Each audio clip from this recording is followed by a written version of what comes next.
سلام او ژوند په خیر. په دې هیله چې ژوند به مو ښه روان وي او ټول به ډېر زیات خوشحاله وي. نن به د کیسو له سړي سره یو څو کیسې وکړو. زموږ هر افغان یوه کیسه لري. څوک د پیسو کیسه لري، څوک د کیسو کیسه لري او څوک نورې کیسې لري. خوشحال بابا وایي وګړي واړه کارونه خپل کا، مردان هغه دي چې کار د بل کا. نن به د کیسو له سړي سره کیسې وکړو. نو اسد لالا را به شو دې ته چې خلکو پیسې ګټلې او تا کیسې ګټلې. دا څه کیسه وه؟ ډېره مننه، لږ به رسمي شو. اول خو دا چې دا نورې کیسې څه مطلب ده، دې ته هم زه حیران شوم. دا خو ما زه د یو دهقانې کورنۍ نه راوتلی یو څوک یم او پلار مې چې د نن نه تقریبا 110 کاله مخکې زه کور نه یې بیلولم، راته یې ویل چې ته نور یو طرف ته سفر ته لاړ شه، پېښور ته روان شوم. نو ما ته ویل چې بچې پیسې به نه ګټې، کیسې به ګټې. او پیسې هر وخت پیدا کېږي خو کیسې نه پیدا کېږي. نو دا زموږ په ذهن کې دا خبره ناسته وه. همداسې ما هم هڅه وکړه چې د پیسو نه زیات قصو ته توجه ورکړم. دا چې ګټه یې کړې که تاوان، دا نه پوهېږم، هغه به وروسته ګورو. یا په دې کیسو کې د بیا پیسې مو ګټلې که نه؟ نه والا، پیسې خو مې ځکه ونه ګټلې. زه تا ته یو راز ووایم چې پیسې مې ولې ونه ګټلې. پیسې مې ښې ډېرې ګټلي مګر ساتلي مې نه دي. یو د پیسو ګټل دي، یو یې ساتل دي. یعنې په ګټلو پیسو دی بیا کیسې ګټلې دي؟ بلکل، په ګټلو پیسو مې کیسې ګټلي او ساتلې مې ځکه نه دي چې موږ ته پلار یو قسم تربیه راکړې وه. زه کله غواړم ستاسې د دې ویډیو نه هم دا خبره وکړم. موږ ته پلار داسې تربیه راکړې وه چې پلار مې چې کوم معاش اخیسته هغه به یې د ګیلم لاندې ایښوده. زما مور ته به یې ویلې چې ګوره موږ کور کې 3 کسه وو، مور مې، پلار مې او زه. نو پلار به مې ویلې چې زه پیسې ګټم، تی ساتې. دی به دا فکر کوي چې زه پکې څوک یم، یعنې زه غل یم، زه د دې پیسو کې شریک نه یم. دا څه وجه ده؟ نو موږ ته یې داسې تربیه راکوله چې پیسې به هر څوک چې مصرفوي دلته به ایښي، ماښام به حساب ورکوي چې مثلا ما 10 روپۍ واخیستې، 20 روپۍ مې واخیستې، 10. دا زما یادېږي، زما د پلار معاش 1100 افغانۍ و او زما پلار به بل معاش به چې اخیسته هلته به یا 200 روپۍ پاتې وي یا 100 روپۍ. په هغه وخت کې مصرف دغه ډېر نه کېده، نو لږې به پاتې وي. خو پیسې موږ ته د هماغه وخت نه پلار یو قسم تربیه راکړه چې دا د پیسو هېڅ اهمیت نشته دی. پیسې داسې یو شی دی چې ځکه که ستا فکر ډېر کارونه په پیسو کېږي، ښه کارونه، جنجالي کارونه، حتی دغه د وطن تر ورانۍ پورې کارونه ټول په پیسو کېږي. او بل په دې کې یو ډېر هغه دا هم د وبښئ اسدالله چې مثلا تاسو ته یو ښه پیغام دا درکوو چې دا پیسې تاسو ته یو څه بې ارزښته کولی چې یعنې ټول شی پیسې نه دي، نه خوشحالي پیسې ده. د پیسو لپاره باید هغه کارونه چې باید ونه شي، هغه کارونه باید د پیسو لپاره ونه کړي سړی. ځکه تاسو ته په منظریان کې کېښودلې که اړتیا وه دي چې نه راواخله. بلکل، ما ته هماغه ورکوټیوال نه چې بې اهمیته شوي دي. تاسې باور وکړئ ما سره چې 20 روپۍ زه سهار کور نه چې راځم موټر کې چې ورکوم، بس هماغه زما لپاره ډېر غټه خبره ده. وارخطا نه یم ورته چې دا ولې پیسې را سره نشته، ولې بانک کې پیسې نه لرم، ولې کور کې نه لرم، ولې دا یا کله مې مېرمنې را سره جنجاله مي چې ته باید لږ سرمایه ولرې. زه ورته وایم چې نشته، نو څه وکړم؟ بس خو یو شی دی چې کله که ضرورت شي پیدا کېږي هم داسې خدای پیدا کړي، یو طرف نه یو طرف نه راشي. نو د پیسو د قصو خبره دغسې. ډېر ښه ده اسد لاله چې کیسې دې ډېرې ګټلې دي او دا ښه خبره هم ده. ته چې اوس په خلکو باندې ګران هم یوه خبره دا ده چې کیسې دې ډېرې ګټلې دي، پیسې دې دومره ډېرې نه دي ګټلې. هغه خلک چې ډېرې پیسې ګټلې دي اوس له ملګرو نه هم ورک دي، له خپلې کورنۍ نه هم ورک دي. په پیسو کې دومره ډوب سوي دي چې هغه ماشومان چې دوی باید د ماشومانو له ماشوموالي نه یې خوند اخیستی وای، هغه خوند له دوی نه په پیسو کې ورک شوی دی. دوی په پیسو پسې ورک دي. بله ورځ چې راشي ماشومان یې غټ زلمي وي او هېڅ هغه خوند هغه هېڅ شی دوی نه یې ورسره تېر کړی. ښه سجان لاله، اوس به د کتابو کیسې وکړو، د پیسو د کیسو کیسې خو مو کړلې. د کتابونو کیسه دې څنګه را پیل کړله؟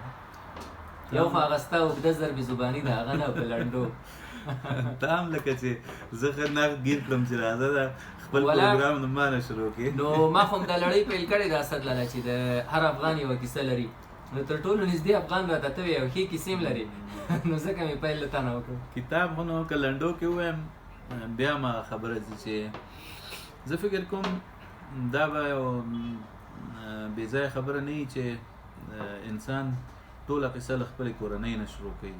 یعنې اولین ځای چې درس اخلي زده کړه کوي هغه کورنۍ د مور و پلار وي. نو ما دا خبره بار بار کړې چې زما د پلار یو ورکوټي کتابخانه وه. زه د پلار یو زوی وم، نو هغه به ویل چې کاشکې زما څو زامن وای چې دا کتابونه یې ساتلي وای. ما ته به یو قسم غوسه راتلله چې د ما باندې ولې حساب نه کوي. نو ما هغه و چې کله داسې فرصت پیدا شو چې ما ته مې اوس دې قصې ته نه پرېږدې نو چې ضرب زباني نه شي چې 2800 روپۍ مې پیدا کړلې او ورکوټي کتابتون مې جوړ کړ. د پېښور کې مې ورکوټي کتابتون جوړ کړ. هغې نه همداسې قصه را روانه ده. اوس دانش خپرندوی ټول نه وګورو چې کوم ځای ته خبره ځي. هو بالکل. د کتابونو ترڅنګ اسد لالا په سیاست کې هم یو وخت لږ برخه اخیستې وه. یو ګوندم و ودان افغانستان، بیا یو بل توره مو په تاسې باندې چې ډاکټر صاحب محمد ابراهیم شینواري له خولې نه دا خبره شوې وه چې ملګرو کوله چې هغه ویل چې اسد دانش چې دی دا د ودان افغانستان ګوند احمدشاه مسعود دی. چې تا څه شي کړي ول چې دوی دغه تور به تا لګاو؟ تا لکه چې دا ټوله قصه دې خبرې ته جوړه کړې نه دا خبره نه وه.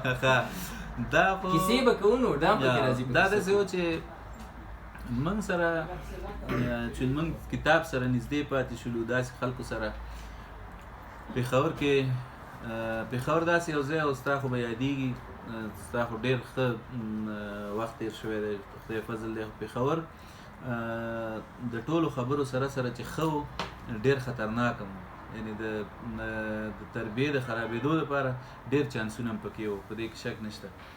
خو موږ خدای فضل داسې یو محیط کې یا داسې یو ماحول کې یا داسې یو ځای کې را جوړ شولو یا فکر کوم زما مغه بیا کورنۍ تربیه وه یا هر څه چې وه چې موږ ډېرو داسې شیانو ته فکر نه و. نو کله چې په افغانستان کې د خپل منځي جنګونه شروع شول اویا دا کلونه، نو موږ یو څو ملګري کېناستلو چې موږ څه خدمت کولی شو د خپلو خلکو ته، خپل وطن ته، یا د جنګ کې موږ څه رول لوبولی شو. نو په هغې کې زموږ ډېر ښه ملګری چې و هغه چې ډېر عالم ملګری و زموږ امین دریز، نو هغه وویل چې راځئ یو ګوند جوړ کړو. یو ګوند جوړ کړو، هغه سره په ذهن کې یو خاکم وه.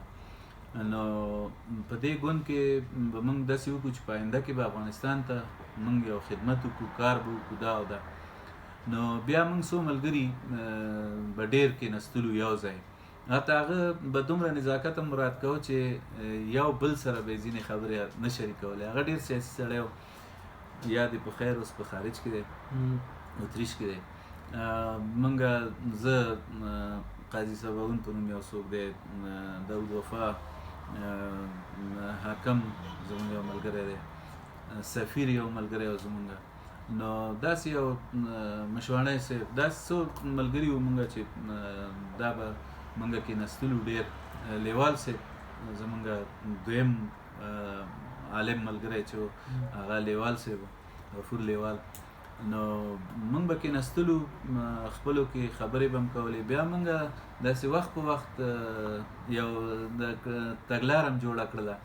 تګلاره هم بیا په هغه وخت کې ځینې دفترونو ته په یو شکل ورسوله. نو د دې هغه محوري دغه چې و زه وم. نو نه پوهېږم چې شینواري صاحب زموږ ډاکټر صاحب محترم به څنګه دا خبره کړي چې زه احمدشاه مسعود وم، خو هغسې خو نه وه. خو ده به داسې فکر کړی چې زه لږ جدي وم. جنګونه خو به مې نه یې کړي، خو زه لږ جدي وم په دی کې. دا مثلا لیوال صاحب نرم سړی و، دا نور ملګري م همداسې. نو دی به داسې فکر کړی چې زه پکې مهم سړی وم یا څنګه، خو زه خو عام سړی وم. خیر اوس یو خبره چې زه باید سپیناوی وکړم چې اوس زه دې ګوند سره نه یم، اوس د دې ګوند احمد شاه مسعود د دې ګوند نه ما اوس استعفا ورکړې ده او یو پریس کانفرنس لرم البته په آینده کې که ژوند و بیا به ټول ولس ته ووایم چې ولې زه لاړم دې نه څه وجه وه هغه به بیا په خپل وخت ووایم. بس خدای پاک دې د سیاست کیسې هم د خیر کړي. په دې وروستیو کې د اسد لالا هم له سیاست لاس نه دی اخیستی، په سوشل میډیا کې د سیاست لاس وسچولی دی، البته د حقایقو را برسېره کولو ارزښت چې حقیقت دی د دې وطن او د دې ولس د دې خلکو په خیر دی په هغه باندې خبره کوي. خو ډېر خلک بیا هم شکایت کوي درنه وایي اسد لالا چې دی بزنس یې پرېښی دی او سیاست کوي. په دې کې څه ورته وایي؟ نو ګوره نه یو څوک چې بزنس کوي هغه بیا اړ دی چې سیاست هېڅ ونه کړي؟ نه، دا یو شرط شته کې دا د مریضانو خبرې دي، دا د هغه چا خبرې دي چې تر اوسه پورې هغوی دا نه ده درک کړې چې زه څه وایم، خبره څه ده، مطلب څه دی. دا فقط یو څو عقدیان دا خبرې کوي. ساحل صاحب وایي چې تار د شعور او د جنون د رشتې ولې غوڅ کړم، تار د شعور او د جنون د رشتې ولې غوڅ کړم، تش سړی نه یم د یو فکر لیونی هم یم، تش سړی نه یم د یو فکر لیونی هم یم. خبره دا ده چې زه دا زما خپله ټول کار سیاست دی.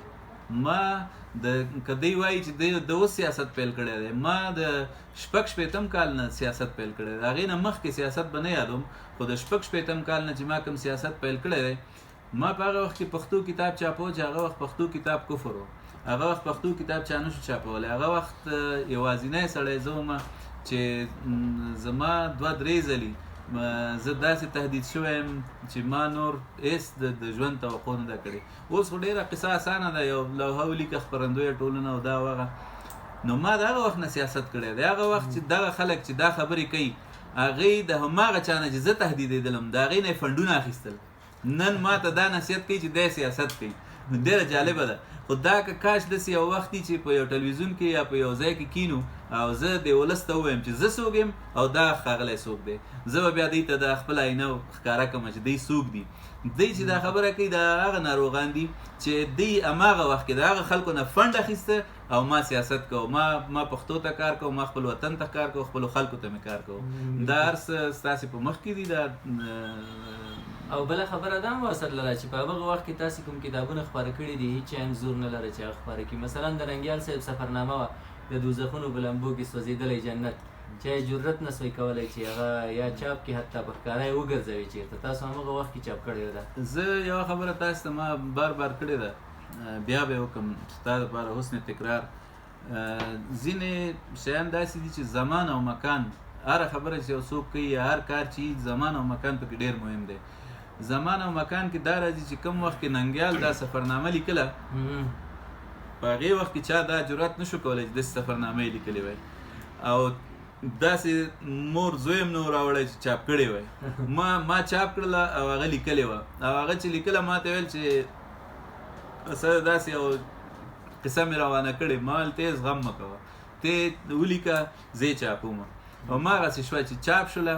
یعنې تاسې باور وکړئ ما ته او شهرت ننګیال ته ډېرو خلکو ویلي دي چې ستاسې مغزو کې لکه چې کوم ډز شوی دی که څه چل دی. مونږ ویل نه ډز نه دی شوی، زمونږ دا وظیفه ده چې پیغام ورسو دی خپل ولس ته. هر څه چې کېږي هغه به کېږي. او بل اسد لالا د ننګیال صاحب د لیکنو هیرو خو هم ته کله یې ویلن شي کله یې هغه سایډ ویلن شي چې یوه خطرناکه خبره ستا په نوم باندې تېره کړي. هغه خو ننګیال صاحب خو د خدای ژوندی لري. داسې بل ځل ننګیال صاحب سره بل خیره سره د هغه د نوي ناول په اړه باندې انټرویو کوو. ضرور ډېرې خوندوره کیسه ده هغه د میوند زمری، په دې باندې به خبرې کوو انشاءالله. هغسې راغی بیا به اسد لالا هم وي، یو څه رازونه به هم د دوی دواړو وویل شي په هغه ویډیو کې له خیره. نو دا خو ننګیال صاحب باندې بیا ما په ننګیال صاحب ما یو په دا قرنطینونو کې ما خپلې یادښتونه مې شروع کړم د پېښور یادونو په نوم. نو هغې کې ما ننګیال صاحب باندې یو خبره لیکلې وه. ننګیال صاحب دومره خفه شو، میسیجونه یې راته د شپې ناوخته یې میسیجونه وکړه چې دا دې ولې لیکلي. ما ورته ویل چې ته په ما دومره شیان لیکې، هغه هېڅ خبره نه ده، ما در باندې یو خبره لیکلې ده، اوس دی هم غلی دی زه هم غلی.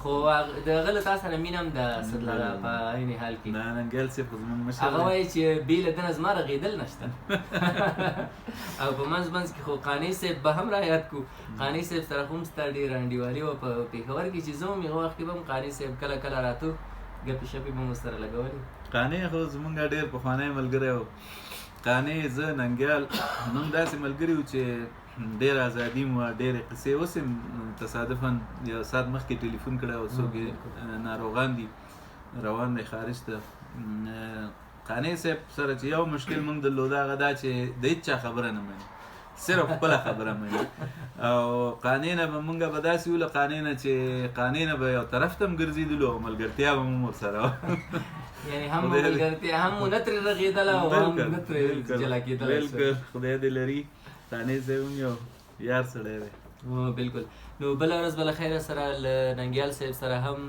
د میوند زمري باندې خبرې وکړو د 12 ګرامه ماغزم له سره بیا چاپ کېږي نوې زیاتونې هم پکې شوي په هغو باندې به هم خبرې وکړي اسد لاله به هم وي له خیره سره نو په دې هیله چې زموږ دا خبرې ستاسې خوښې شوې وي او په راتلونکي کې به بیا هم همدغسې د کیسو له خلکو سره کیسې کوو موږ وایو چې هر افغان یوه کیسه لري او یوه کیسه به هرومرو ورسره کوو او تر تاسې به در رسوو نو نن لومړی پیل مو له اسد لالا نه وکړ دا نیک پیل هم و ماته نږدې هم و او د زړه له اخلاصه مې ټولې خبرې هم ورسره کولی زه به یو لنډه قصه وکړم بیا به ویډیو ختمه شي لوبه چې اوس رایاده شوه تا په ما باندې هغه کار وکړو چې صمیم صاحب موږ ته قصه کوله چې پخوا د راډیو کې دغه نه و د ثبت سیستم نه و نو هلته اولمیر د خدای وبخي هغه ته یې په راډیو کې کوټه ورکړې وه یو کوټه د هغه به هر وختو نو کله به داسې وشو چې اوس به رخشانه د خدای وبخي اوس وفات شوه څو ورځې مخکې وایي اوس به رخشانه راشي او یو سندره به وړاندې کړي هغه به رخشانه راونه رسېده یا به